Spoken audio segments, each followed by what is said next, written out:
Je crois que c'est bien la première fois où le décor autour de moi sera peut-être même un peu plus intéressant que ma vidéo, voire même que le film en entier. Mais ça c'est un peu plus contraignant ça. Oui.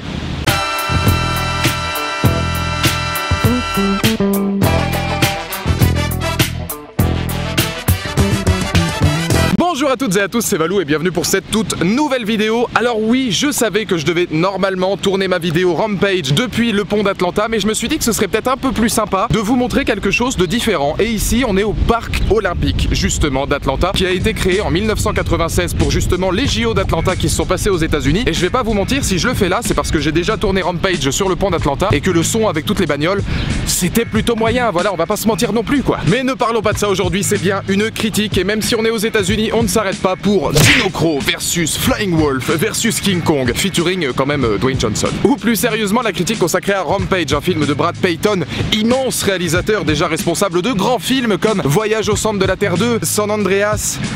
Rien que ça déjà. Et c'est un film que je suis allé voir en sachant très bien ce que j'allais regarder. Rampage, c'est typiquement le genre de film, tu y vas, je dis pas que tu poses ton cerveau sur la table parce que quand même il réussit à faire des choses intéressantes, mais tu sais ce que tu vas voir. Parce que c'est vrai que si tu regardes le synopsis de base, trois grosses bestioles qui commencent à ruiner Chicago parce qu'une expérience génétique qui a foiré réussit à les transformer en monstres géants. Mais est-ce que Rampage, justement avec Dwayne Johnson et Jeffrey Dean Morgan, réussit à faire le taf? Et bah c'est la question qu'on va se poser. Et vous allez voir que de manière visuelle, de manière de personnage, et de manière purement d'intention filmique, il y a du bon comme du moins bon.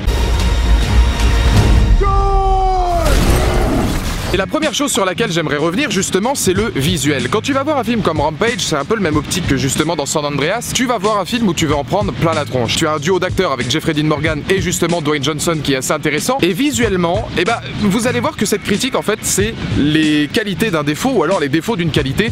Puisque sur le visuel, tu as énormément de bonnes choses et tu as des choses qui sont pour moi propres au cinéma de Brad Peyton où il veut trop en faire et où malheureusement ça ne fonctionne pas. Visuellement, j'ai déjà beaucoup aimé l'apport qu'ils ont fait au niveau des CG vis-à-vis des gorilles, que ce soit au début du film avec des véritables gorilles ou même sur la fin. On sent qu'ils ont vraiment voulu mettre l'accent sur justement cette relation entre The Rock et donc George, le gorille blanc justement qu'il a apprivoisé, avec qui il a un fort lien d'amitié maintenant.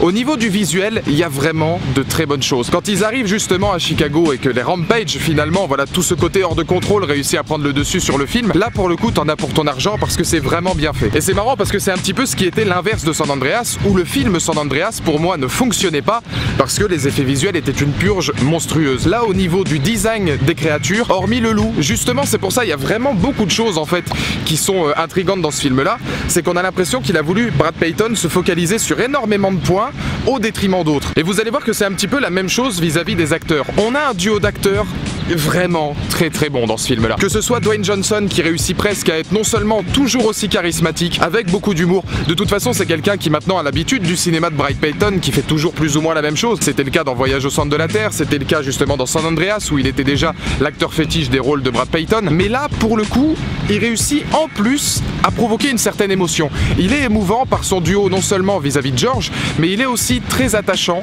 à part entière. Parce que pour une fois, c'est un personnage qui a un petit background. C'est assez étonnant à dire et je vous renvoie à la vidéo du critique masqué justement qui parlait de The Rock, de Dwayne Johnson, qui était un acteur très charismatique mais qui avait toujours des films plus ou moins merdiques, voire même carrément pas bons dans sa filmographie. Là pour le coup, on a un background qui est intéressant vis-à-vis de ce personnage-là et c'est assez surprenant parce que c'est pas forcément le genre de film où tu pourrais l'attendre. Il est bien sûr épaulé par l'excellent Jeffrey Dean Morgan. Alors lui, bon, il vole au-dessus du soleil. Je sais que vous êtes beaucoup peut-être à attendre cette vidéo pour savoir ce que je vais en dire. Je trouve que le rôle de Jeffrey Dean Morgan, Russell, l'agent Russell, c'est un Negan qui a fait un face turn. C'est le Negan babyface par excellence qui a réussi à être sympa, toujours avec beaucoup d'autodérision, beaucoup de second degré. Il garde cette attitude très ténébreuse, il a le même physique, il a le même rire, il a vraiment les mêmes intonations. Maintenant le problème c'est que tu as à peu près tous les autres protagonistes qui se distinguent en deux catégories. Les vilains parce que fatalement c'est une expérience génétique, donc le film est basé de toute façon d'un jeu vidéo à succès qui était un jeu vidéo, donc Rampage sur bande d'arcade. Là pour le coup il a fallu voilà faire en conséquence que c'était une expérience génétique qui avait foiré, des expériences chimiques, voilà. Bon ok, le projet Rampage était justement fondé par deux personnages qui ont à peu près autant de charisme que si je laissais voilà ce magnifique décor tout seul.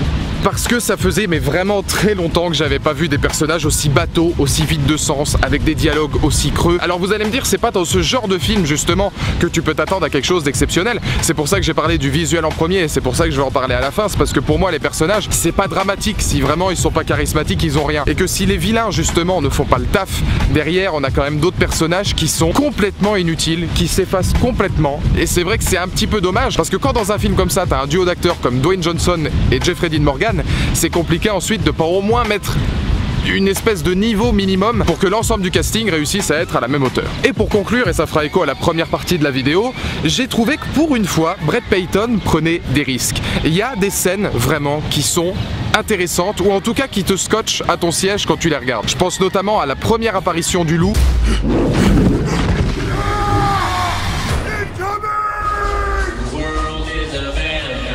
Parce que pour le coup, je n'en attendais rien et j'ai été vraiment très agréablement surpris. Cette scène, elle réussit à être gore, elle réussit parfois à être assez flippante et elle réussit à être intelligente parce que le loup, tu ne le vois pratiquement pas. Et c'est d'autant plus intelligent que pour moi, le loup, c'est visuellement la créature qui est la moins bien faite et qui justement apporte le moins de plus-value au film.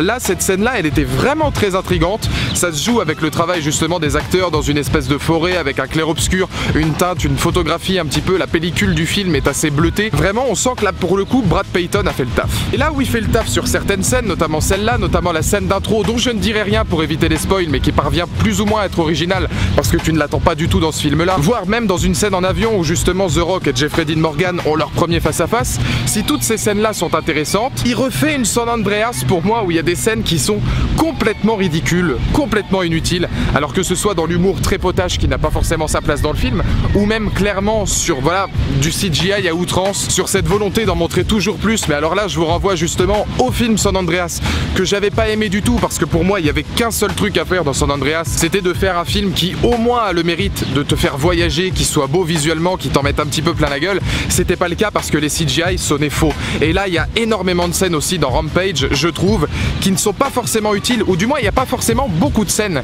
mais il y a quelques scènes qui pour moi auraient dû être supprimées, qui ne sont pas utiles. Mention spéciale à Jeffrey Dean Morgan et The Rock, pour tous ceux qui ont vu le film, vous comprendrez, ou en tout cas là c'est pas un spoil majeur, qui pour justement quitter un avion qui est en train de se cracher, vont te faire une sorte de voyage en parachute sorti de nulle part, où il y a la tête de Jeffrey Dean Morgan qui bouge en CG, t'as l'impression d'avoir des visuels en GoPro avec le Rock qui descend en parachute, qui sont juste des plans mais hideux, propres malheureusement je pense au cinéma de Brad Peyton, parce que c'est récurrent dans tous ces films, à chaque fois qu'il te plante des scènes qui sont relativement intéressantes et que tu n'attends pas, il te les comble quand même avec énormément de scènes parfois grotesques. Mais ça n'entache pas le fait que j'ai pris pas mal de plaisir, l'air de rien, à voir ce film là. C'est un film qui ne mange pas de pain, c'est le cas de le dire, c'est un film, tu sais très bien pourquoi tu vas le voir, c'est pas un film qui veut révolutionner l'industrie du cinéma, mais l'air de rien il réussit quand même à être un bon divertissement. Donc dans les commentaires ci-dessous, comme d'habitude, n'hésitez pas à me donner votre point de vue. D'ici là on se retrouve peut-être dans un décor différent, peut-être dans le même, parce que je vais pas vous mentir, c'est quand même le plus simple. Pour probablement la critique de A Quiet Place, et puis de toute façon la semaine prochaine vous aurez